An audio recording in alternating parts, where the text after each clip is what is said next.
कांग्रेस अपने गिरते हुए ग्राफ को देखते हुए अब डराने की राजनीति पर उतर आई है। अब मुसलमानों को डरा करके धमका करके वो कहते हैं, तेलंगाना के मुख्यमंत्री रेवंत रेड्डी, अगर कांग्रेस है तो मुसलमान है और सम्मान है, अगर कांग्रेस नहीं है तो आप यानी मुसलमान भी कुछ नहीं है। आप सोचिए, मुसलमान जो ये कहते हैं कि हम तो अल्लाह के अलावा किसी से डरते नहीं हैं, और ये कांग्रेस बार बार आपको डराती है, धमकाती है, फिर भी आप उसके झोली में जाके बैठ जाते हैं।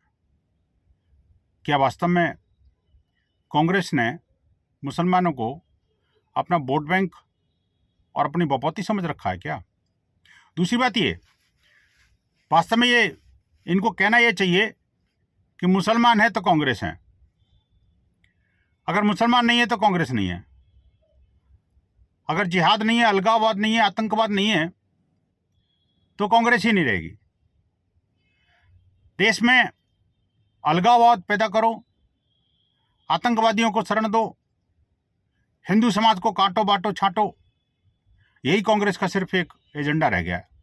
मुसलमानों को डराओ धमकाओ और इस बात के लिए प्रेरित करो कि बस हम ही उनके मसीहा हैं, जबकि वास्तव में कांग्रेस ने कभी मुसलमानों को कोई भला नहीं किया। उनको वोट बैंक के रूप में पिछले 70 वर्षों तक मिसयूज किया, लेकिन आज तक उनका कोई भला नहीं किया। हाँ, देश का नुकसान जरूर किया, बड़े पैमाने पर किया।